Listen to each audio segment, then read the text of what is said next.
আসসালামু আলাইকুম, জান্নাত কুকিংয়ে আবারও সবাইকে স্বাগতম।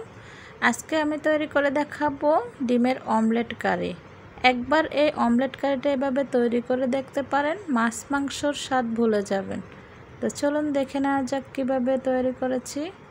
প্রথমে আমি এখানে 4টি পেঁয়াজ নিয়েছি, বড় সাইজ করে একটু কেটে নিচ্ছি। সাথে নিয়েছি কয়েকটা কাঁচামরিচ, একটা বড় সাইজের রসুন নিয়েছি, একটা টমেটো নিয়েছি। এগুলোকে একটু কেটে নিচ্ছি। কেটে আমি এগুলোকে ব্লেন্ডারে পেস্ট করে নেব। তো কেটে নিচ্ছি সবগুলো সুন্দর করে। কেটে নেওয়া হয়ে গেলে আমি এগুলোকে ব্লেন্ডার করে নেব। তো টমেটোটা আপনারা একটু ছোট ছোট করে কেটেও দিতে পারেন। আমি একই সাথে সব পেস্ট করে নেব। পেস্ট করে দিলে এই অমলেট কারির ঝোলটা অনেকটা ঘন হয়। তো এখন আমি এগুলোকে ব্লেন্ডার করে নেব। তো এই তো আমি ব্লেন্ডার করে নিয়েছি। এখন আমি এদিকে অন্য একটা বাটিতে দুটো ডিম নেব। তো আপনারা আপনাদের পছন্দ মতো কম বেশি ডিম নিতে পারেন, আপনাদের সদস্য অনুযায়ী। দিয়ে দিচ্ছি হাফ কাপ পেঁয়াজ কুচি, 2-3টা কাঁচামরিচ কুচি দিচ্ছি, স্বাদ মতো লবণ দিচ্ছি, হাফ চামচ থেকে একটু কম দিয়েছি লাল মরিচের গুঁড়ো। এখন দিয়ে দিচ্ছি পেঁয়াজ পেস্ট করা এখান থেকে 1 চা চামচ। এখন সব কিছুকে একটু ভালোভাবে মিশিয়ে নিচ্ছি। খুব ভালোভাবে চামচের সাহায্যে মিশিয়ে নিতে হবে। তো এদিকে আমি চুলায় একটা ফ্রাই প্যান বসিয়ে দিয়েছি। 3 টেবিল চামচের মতো দিয়েছি রেগুলার রান্না করার তেল। এখন আমি এখানে দিয়ে দিচ্ছি ডিম। ডিমটাকে আপনারা 2 ভাগ করেও দিতে পারেন। তো ডিমটা ভেজে নেব। একটা সাইড একটু ভালোভাবে কালার চলে আসলে আমি এখন উল্টে দিব। পাটিসাপটা পিঠার মতো একটু উল্টে ভাঁজ দিয়ে আমি ভেজে নেব। এরপর আমি একটু ছোট করে কেটে নেব ডিমটাকে। তো আপনারা বড় সাইজ করেও কেটে নিতে পারেন, আমি একটু ছোট টুকরো করে কেটে নিচ্ছি। তো কেটে নেওয়ার পর আরও একটু উল্টে পাল্টে ডিমগুলোকে ভেজে নেব। একটু ভাজা ভাজা হয়ে কালার আসলে ডিমগুলোকে চুলা থেকে নামিয়ে রাখব। এখন আমি চুলা থেকে ডিমগুলোকে নামিয়ে রাখছি। এরপর আমি একই কড়াইতে আরও কিছুটা তেল দিয়েছি। এখন আমি দিয়ে দেব আলু।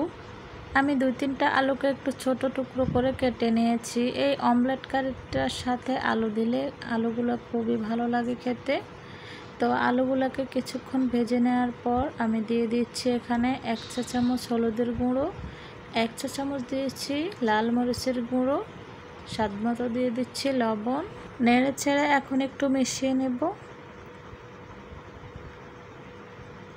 কিছুক্ষণ ভেজে নেওয়ার পর এখন দিয়ে দিব পেঁয়াজ, কাঁচামরিচ, টমেটোর যে পেস্ট করে রেখেছি ওইগুলোকে দিয়ে দিচ্ছি। তো একটু নেড়ে ছেড়ে মিশিয়ে নিচ্ছি। দিয়ে দিচ্ছি 1 চা চামচ জিরের গুঁড়ো। তো সব কিছুকে এখন একটু নেড়ে ছেড়ে কষিয়ে নেব।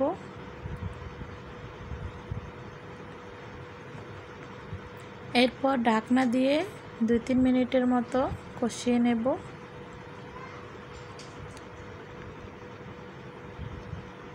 তো ঢাকনা উঠিয়ে আবার একটু নেড়ে ছেড়ে দিচ্ছি। তো এই অমলেট কারির মশলাগুলোকে যত বেশি ভালো করে কষাবেন তত খেতে ভালো লাগবে।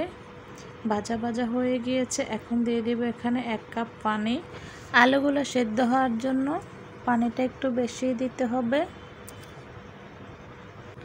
তো একটু নেড়ে ছেড়ে মিশিয়ে নিচ্ছি।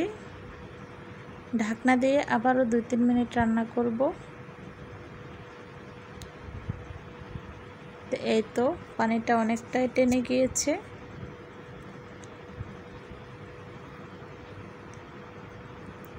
আলুটাও সিদ্ধ হয়ে গিয়েছে অনেকটা।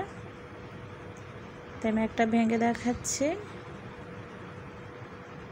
তো এখন দিয়ে দেব আমি ভেজে রাখা ডিমগুলো।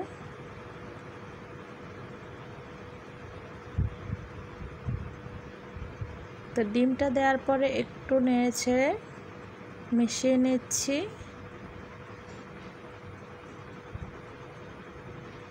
ঝোলের মধ্যে একটু ডুবিয়ে দিতে হবে। দিয়ে দিচ্ছি 2টা কাঁচামরিচ।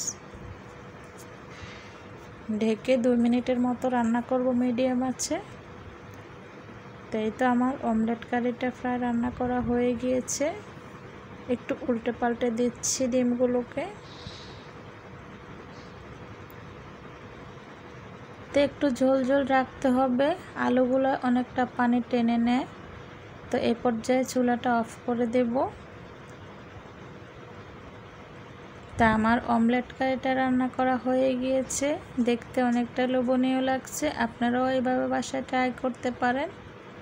আশা করছি আমার আজকের রেসিপিটা আপনাদের একটু হলেও ভালো লেগেছে। ভালো লেগে থাকলে আমার চ্যানেলটি অবশ্যই সাবস্ক্রাইব করে দেবেন।